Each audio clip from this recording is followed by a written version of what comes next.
Najlepša hvala za besedo, najlepša hvala tudi za povabilo. Vse prisotne bi lepo pozdravil. Nekako mi je bilo ob povabilu rečeno, da bo tema današnjega foruma, se pravi zaposljivost, možnost zaposlitev mladih, kako priti do zaposlitve. Zdaj, glede na to, da sem nekako uspel kar zelo hiter priti na univerzo, na mesto profesora, visokošolskega učitelja, ne še profesora, ker sem še docent, bi mogoče svoj vidik, kako sem jaz doživljal vse te izkušnje, kako sem doživljal razne prepreke, ki so se mi pojavili na poti, in mogoče pokomentiral, kako jaz vidim, kako bi vsak mlad lahko tudi v našem okolju, čeprav je zelo težko, verjetno v tujini vidimo mogoče stvari precej širše, tudi uspel. Nakratko sem nekako probal zajeti celotno prezentacijo v ta naslov, prihodnost mladih, ali je to priložnost, ali je to negotovost. Predvsem mladih, govorili smo prej, nekje 28,000 brezposelnih mladih. Definitivno je večina teh negotova, priložnosti se išče. Predvsem mladih pa vseeno ustraja pri svojem delu, pri svojem iskanju, svoje prihodnosti in kljub temu nekako uspe. Kako si jaz predstavljam, v bistvu na svojem primeru, kako si jaz predstavljam izkušnje, oziroma kako bi nekdo začel graditi svojo kariero, zaposljivost, oziroma zaposlitev, bi morali gledati v kombinaciji iskanja dela, ne iskanja delovnega mesta, ki me bo čakalo, ki bo tako plačano, ampak da se jaz delo najdem. Da se pa jaz lahko ustrezno delo najdem, je pa najbrž ključno, da me to delo veseli, oziroma da se lahko potem na podlagi tega dela tudi kaj zaslužim, ne samo za preživetje, tudi za dostojno življenje. Verjetno pa je ključni problem, s katerim se srečuje vsak posameznik, ta, da ni povsem siguren, katera pot je prava. Ali pa se mogoče sprašuje, ali bo meni uspelo, ali smo dovolj samozavestni. To so vprašanja, katere mora dovoliti vsak posameznik. Zdaj, kako sam vidim, kaj je najbolj potrebno bo tudi meni, oziroma kaj bi bilo najbolj potrebno mladim, da bi si ustvarili svojo kariero, uspešno kariero. To so nekako, bi rekel, osnova so materialni pogoji, brez katerih nekako ni mogoče priti študirati v neko drugo mesto, v naslednjo mesto. In so pogosto ti pogoji odvisni tudi od zmožnosti staršev, skrbnikov in seveda tudi od politike države. Naslednja stopnja, identificirati, kaj nas veseli, oziroma kaj bi bilo v življenju smiselno sploh početi. Posebej sem pa poudaril motivacijo, vztrajnost in pa seveda veliko trdega dela, ki pa nas lahko pripelje do neke točke uspeha. Kolega se je dosti tudi upal, moj predhodnik, ki je šel v tujino, danes smo tam predvsem izkušen in zdaj uspešno peljejo določene stvari naprej, ampak to dela najbrž tudi z veseljem, kakor sem lahko začutil, in pa deloma se tudi to izplača. Osebni talent in nadarjenost smatram kot nek dodatek pri vsem tem, ne pa kot izključno, potreben pogoj, da je sploh možno kaj se doseči. Vse življenjsko izobraževanje, marsikaj od tem je napisano tudi že v programu SDS, je potrebno pridobivati tudi, poleg tega vseživljenjskega izobraževanja na svojem področju, je potrebno pridobivati tudi čim več izkušenj in z novih znanj tudi z drugih področji. Vrlo šele čez čas mogoče postane jasno, ko si se poglobil v neko področje, ki si ga mogoče trenutno potreboval, da te lahko koristi tudi na tvojem področju, pa prej nisi tega videl. To se recimo meni večkrat dogajalo. Bistvo dela, če si sam za vse, je zelo težko. Zelo pomembno je, da imaš na voljo nek tim in da se naučiš tudi delovati timsko, delati timsko. Vemo, zdaj počasno se že navezujem, za poslovanje govorim v eni smeri, se pravi skozi lastne izkušnje, pa po drugi strani tudi kako vidim, kako se lahko ostali, se pravi drugi ljudje, drugi mladi zaposlujejo. Vemo, da vseeno, če se kdo loti podjetništva v Sloveniji, je lahko zelo rizično se iti podjetništvo, predvsem z vidika, če ti nekdo ne plača za tisto, kar si naredil pošteno. In to se pri nas vse prepogosto dogaja. In tudi zato smatram, da je potrebno pri mladih nekako poudariti ta vidik, da je potrebno se dogovorov držati. niso samo napisani dogovori tisti, oziroma pogodbe, ki lahko, katere so merodajne, edine merodajne in na katere se sklicujejo eni in drugi na pike in vejice, ampak je potrebno spoštovati vsak dogovor. To bi izjemno poudaril. Tudi tekom svojega dela sem vedno se zanašal na tim in tudi zdaj nisem nehal ustvarjati. Kaj je vplivalo na moje odločitve pri ustvarjanju kariere? Uvod prva ali ne, mogoče marsikomu lahko smešno. Ideja je bila v tem, da smo zelo fino, kako je nam popravila televizor, mojster. Sem bil pač takrat idealni, pa jaz sem nekaj podobnega počel. To hočem povedati. Trenutno pač sem končal doktorat, ampak lahko bi končal srednjo poklicno šolo in popravljal televizor in bi bila ravno tako zadovoljen. So me pač določene situacije, izkušnje pripeljale v to, da sem pač nadaljeval svojo kariero. Ta odločitev je bila tako odločna, da sem se kljub dobremu, zelo dobremu uspehu odločil za srednjo elektrotehniško šolo, čeprav je večinoma tu slabših kolegov šlo na gimnazije. Seveda me je to veselilo, poleg tega pa tudi sem kar upošteval namige marsikaterega nasveta oziroma marsikaterega starejšega človeka, nasveta drugih, ki so mi rekli, da če boš pa šel v srednjo šolo, boš imel pa že poklic, če si boš pa upisal v gimnazijo, se pa zna zgoditi, da potem ne vem, do možnosti za študij za naprej, ali kakorkoli. Glavne, imaš poklic.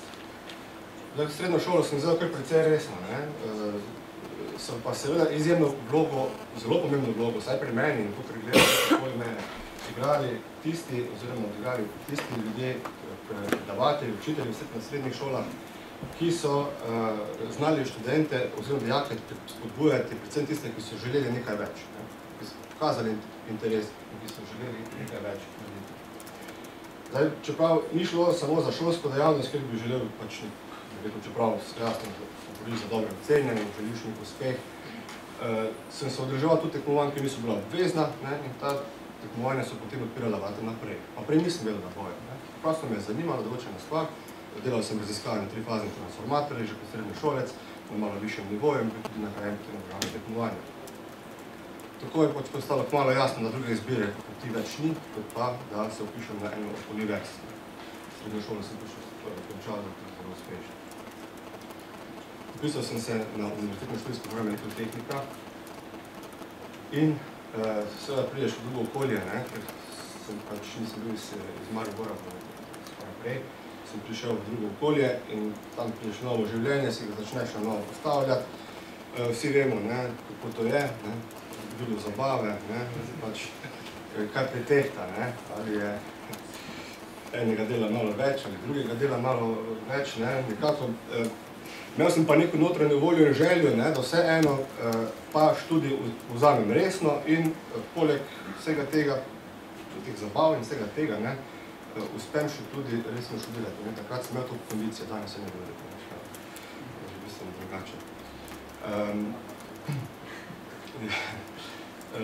Torej, nekako sem uspel držati ta tempo tudi pri študiju. To ni enostavno, jaz moram reči, da je bilo naporno, če si prišel zabavati potem tudi na predavanje. Bil sem pa prvi letnik na vseh predavanjih, da mi je uspelo.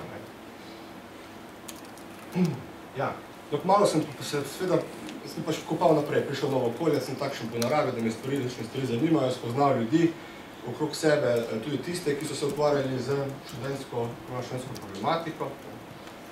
Kolegica Katja je tudi bila, oziroma je še bila nedavno aktivna v teh krogih. In so se borili za pravice študentov, nekako sem se v tem videl, da lahko marsikaj prispevam in predvsem pa všeč, ker je šlo za neko timsko delo. So bile malo razdeljene, ideje so bile podobne, vsi smo se borili za dobro stvar in to je šlo praktično brez problema. Ta timski duh je bil tisti, ki me je gnal skozi to. Kljub temu, da mi to ni bilo potrebno. Jaz sem delal tudi projekte za industrijo že takrat, oziroma računal razne karakteristike električnih strojev, ki so jih industrija potrebovala, ampak nekako me je še vleklo nekaj drugega. To sem imel v sebi. Tako sem potem kmalu kandidiral za študentski svet, postal tudi prodekan za študentske zadeve, kasneje tudi prorektor vede projektira. V projektu sem se pa nisem odločil ravno iz tega razloga, ker sem ocenil, da je treba študij zaključiti. Potem sem tudi to naredil. Bil tudi članica pravnega odbora Univerze Senata. Postal sem tudi predsednik društva študentov FERI, tukaj je zdaj tudi tehnično-računalniško informatiko.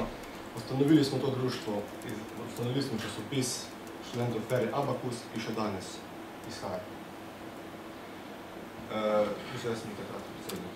Kmalu je postalo, ko sem povedal jasno, da mi obštudijska dejavnost vzame preveč časa in sem zavestno začel funkcije pripuščati mlajšim kolegom, kateri pač so še ostali v teh, jaz sem pa zavestno šel iz tega, preprosto zato, ker je potrebno bilo zaključiti študij.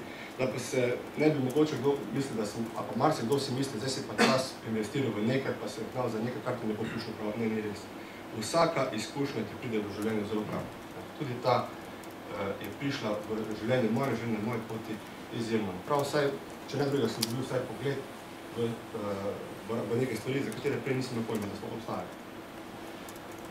V začetku, seveda, ko sem se začel ukvarjati se pravi poleg strokovnega dela še s temi študijskimi dejavnostmi, to je bil izjemen napor, tako eno in drugo hkrati upravljati, hkrati pa, da bi še resno študiral, to je bilo res izjemno naporno. Ampak s časoma sem se na ta tempo navadil in tudi to šlo. Predvsem tri pozitivne prednosti bi iz tega povzel, ki so mi ostale še danes. To je, da sem se spoznal in sem sodeloval z ljudmi in z mnogimi se srečujem in sodelujem še danes, z raznimi ljudmi, dobrimi sodelavci. Sem pa spoznal žal tudi nekatere, s katerimi več ne bom nikoli sodeloval. Se tudi to zgodi, ker preprosto so v neki situaciji izrabili določeno stopnjo zaupanja in to pa žal tudi pride zraven. Pa ne gre za osebno zaveru, preprosto si dobil slabo izkušnjo in si greš drugačno pot. Tako pridobil sem dragocene splošne izkušnje, splošne izkušnje življenja s področja vodenja in dela z ljudmi, ker poznal, da lahko pripomore k spremembam in izboljšavam v določenih segmentih družbe. Tudi svojo lastno stroko sem bil sposoben videti precej širše in kompleksnejše kot prej. To je mi reče. Vidiš priložnosti, ki jih do takrat nisi videl. Bistveno je, seveda tudi program SDS poudarja, da je potrebno že študente v času študija vključevati v industrijo, se pravi, da se v industrijo že vključil preden, da diplomira. Potem se sledi samo nek mehek prihod na delovno mesto, se pravi, vedno zaposlitev. Pri meni je bilo podobno. Jaz sem tudi že na fakulteti, že v času študija, čisto samo iniciativno, opravljal delo demonstrator na laboratorijskih vajah, v različne stroje, sem 2 leti opravljal. In v tem času pač so nas poznali iz Tehnološkega centra za električne stroje, opravljal sem za njih že neke projekte in tako dobil službo tam. Služba sicer, tako kot je običajno v Sloveniji, ni bila za nedoločen čas v začetku, pa tudi določen čas služba pač tudi nekaj pomenila, ne samo da je bila. Poleg tega pa mi je bilo zelo všeč to, da sem imel možnost se naprej še izobraževal. To mi je bilo pa dan v tem tehnološkem centru. Še vedno sem poskušal biti aktiven tudi na obštudijskem področju, ker sem še vedno potem bil tudi študent. Po diplomskem sem začel združevati podiplomske študente, nekaj sem imel to v sebi, in sem potem ustanovil društvo s kolegi, somišljeniki, študentov in podiplomcev Slovenije. In ideja 2005 pač se je v nekih krogih rodila, da bi oživili. Začutili smo to pomanjkanje, apatičnost, bi rekel, v prostoru in vzeti prostoru in smo se odločili, da bi oživili nekoč izredno popularen oziroma pomemben časopis Katedra, ki je izhajal v drugi polovici prejšnjega stoletja. In nekako nam je to uspelo. Poleg tiskanega medija Katedra smo začeli izdajati tudi spletni medij, ki še danes deluje. Še danes izhaja, zdaj pač je malo večji problem glede financiranja, pač so težave, ampak poskušamo se prebijati skozi, deluje zdaj že 6 let. Tudi, kot je zapisal novinar gospod Otmar Klipšteter, v času, ko je Katedra izhajala, bila glasilo, ki ni imelo samo študentskega kroga bralcev, temveč bistveno širšega, kjer so njeni mladi sposobni uredniki ter avtorji skušali, se pravi, pač takrat mogoče nalamljati omejitve prejšnjega režima. Mi smo dejansko potem poskušali prebijati to nacionalno miselnost skozi to. In on poudarja, da je bilo pa izredno težko imeti dobre pisce. Jaz ne bom ocenjeval, kateri so dobri slabi, ampak izredno težko je bilo poiskati pisce, ki bi to osnovno idejo uresničili. Dobro, po slabih 5 letih sem zaključil potem doktorski študij. Že tekom doktorskega študija sem spoznal, da me razvojno in raziskovalno delo zelo zanima. Zato sem začel kreativno objavljati.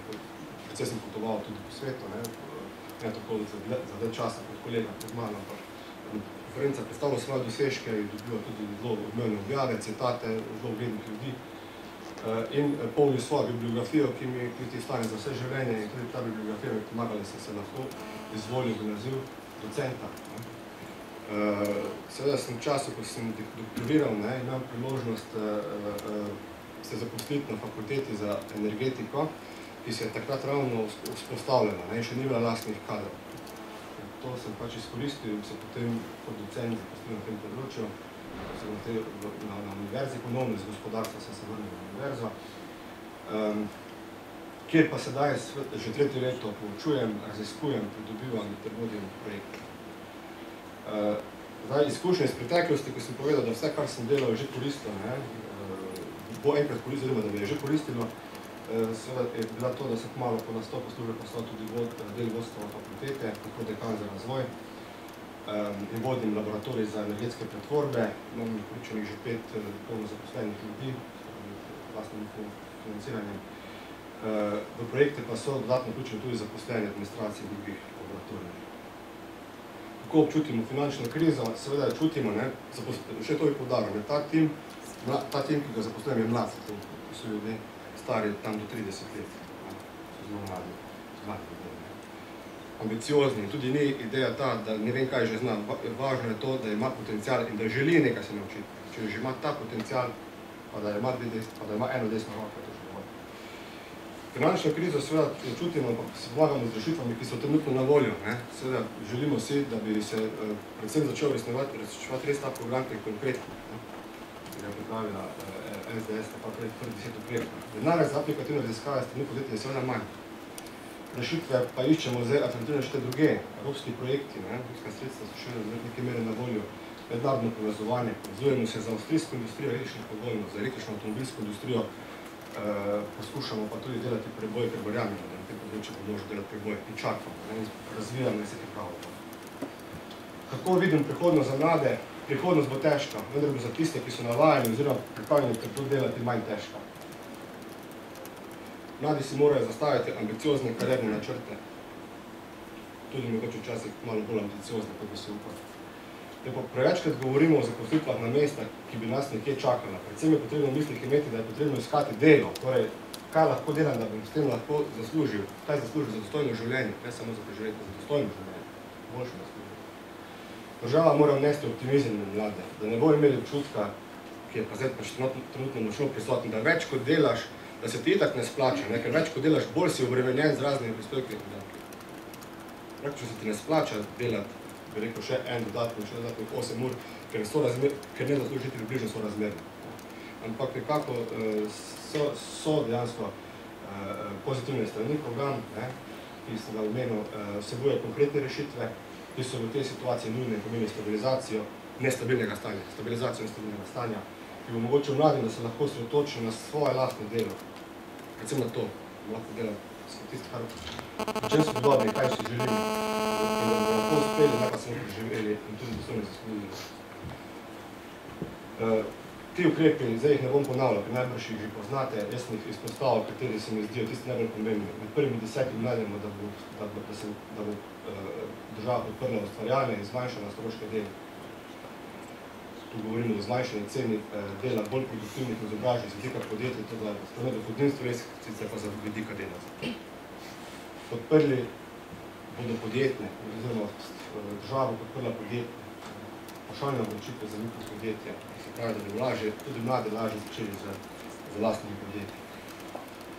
Davčne počitnice in tako naprej. To so v bistvu ključne dob. Potem rešitev 22, ki je sicer potem v teh 100 rešitev spodbujanja zaposlovanja mladih in starejših. Ta mentorski sistem je dejansko ideja, ki se mi je zdela fantastična.